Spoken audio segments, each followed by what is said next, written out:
EA support to this video. Ito nga, Thursday morning. Tamang palo-apply muna tayo ng mga wires natin. Ayan sila.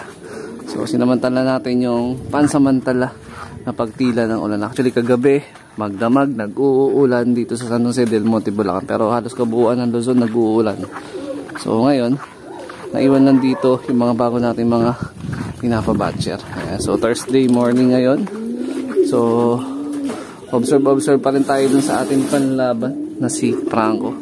So kakabukas ko nga lang ng ating widowwood box para sa kanya, pero wala pa dito yung pang-motivate natin sa kanya na kapares. Mamaya natin ibibigay sa kanya yon para at least ganahan na ulit siya, kasi bukas is loading day na. So kahapon, last week nung gantong panahon, dito sinama yung timpla ng ating ibon na si Franco. So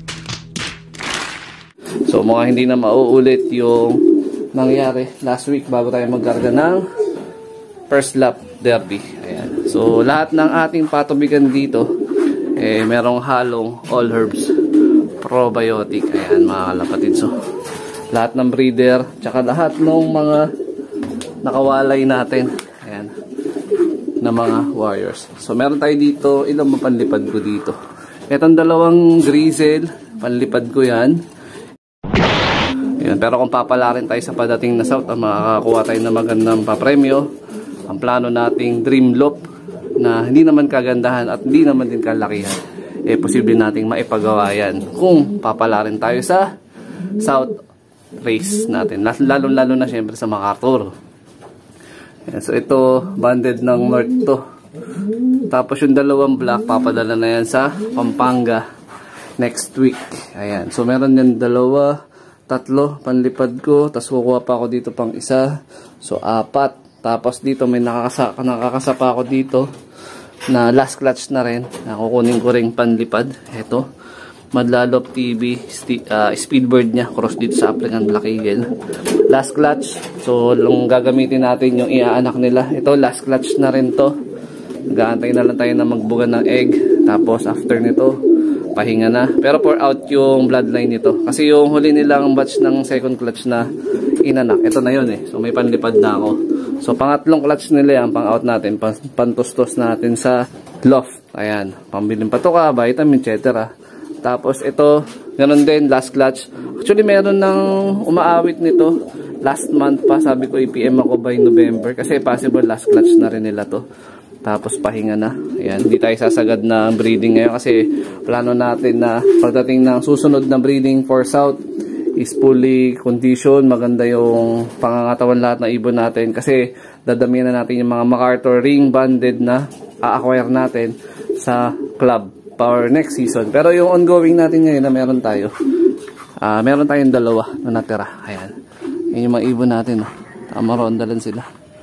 4. Ba't kulang kayo? 7 yan 7 yan Nasa na yun? 3. May sariling mundo. Ayan sila.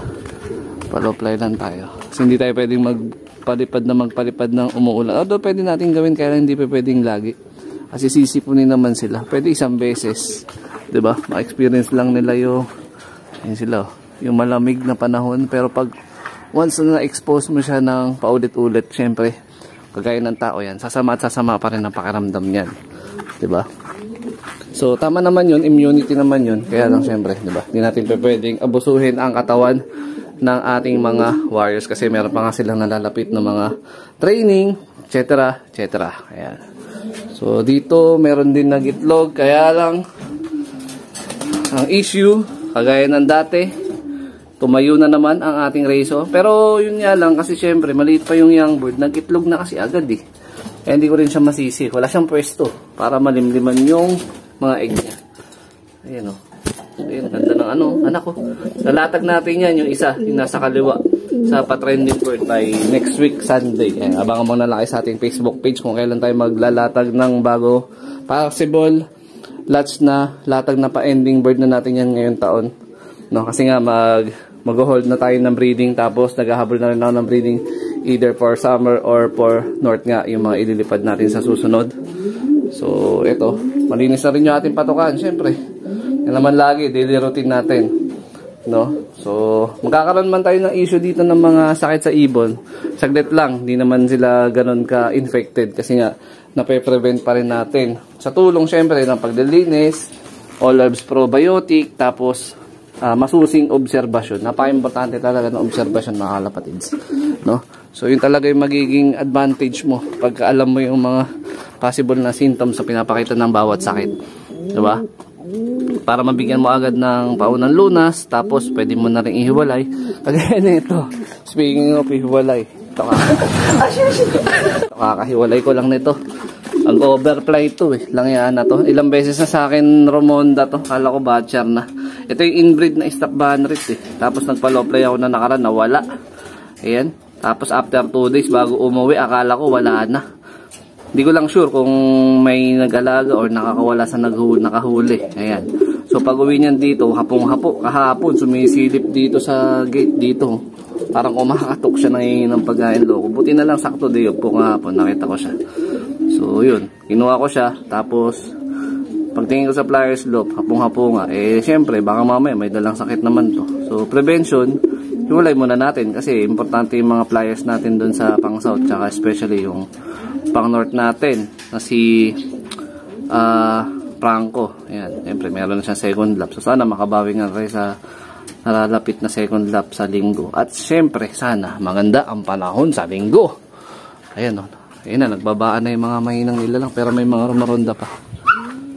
Ayan, may nalipad pa. Yun. So hopefully nga maging maganda yung panahon at maganda yung pauwian natin. So ito yung pang motivate natin sa kanya. Ayan, mamaya ako to ibibigay sa kanya, papares. Ayan. Kasi magandang ano to motivation sa kanya pamares. Ayan, napakakinis na rin ito ni Sak agad oh. Kabatch pa to ni Batusay. May lipad sa akin ng Quezon to, training, di lang na derby kasi noong time na yon talaga as in newbie. Tapos nagkawa na ikod, hindi ko na recover na mabilis. Ayan, hindi ko na naibalik ng race. Instead, ginawa ko na lang breeder. So, nakapaglabas na rin naman to ng mga anak at na-i-acquire ng ibang mga kalapatids. Kahit pa paano, nakakatawid naman sila ng dagat. Yun nga lang, hindi overallan yung performance. Talagang either pang finisher or pantawid dagat lang. Ayan. Uwing pogi lang, kumbaga. Ganun. Pwede na! 75 years later. Operation kain na yung mga ibon natin. At ayun, buti na lang. Kakasabi ko lang na tinayuan, yung pala nagutom lang. Nung nabusog, pinaalis yung mga anak. Nilimliman yung itlog. Eh di magandang balita yan. So nung pakain na tayo ng mga breeder young birds, ayan sila ang tatakaw, ang sisiba. So etong pakainan na maliit, tapos itong pagkain. So 3 beses kakain ng ibon ngayon. Umaga, tanghali at hapon. Yung mga stock bird cock natin ito. Binigyan ko rin sila ng tagi-isang pagkainan kasi nga nag-aagawan Nagbabardagulan. Nandun pa pala iba Makakainin na natin na maaga si Franco tsaka ibang ibon. Kasi ilalagay ko na rin dito yung aparas niya after kumain. Kasi nag-aasikaso na rin ako at meron tayong pasok sa trabaho. Franco! Ayan na. Saan na? Ayun na kan. Ayan, naglagay tayo dito flyer mix na merong halo na kulangot ng sawa. Ayan. Ala ex machina. Ayun Ayun, kinakain ni Franco yung kulangot ng sawa. Ayan. Pakain tayo. So, depende kasi sa araw kung ano yung specific na binibigay natin pagkain dahil maglo-loading nga ng ibon bukas. So, more on seeds na tayo. More on recovery kasi natin yung yung umaga na stag developer. Ayan. Ganda makapagpabilog agad ng katawan nun. Kaya hinabol ko yung stag developer na ibigay sa kanya. Ayan. So this time, Thursday tsaka Friday, more on seeds na siya. Ayan, gana na kumain, di ba? So kung mahihipo nyo si Franco, napakaganda na ng katawan. Tapos, bilis talagang kuminis ng balahibo gawa ng cod liver oil. Tapos namumuti na rin yung mga ilong ng mga wires natin.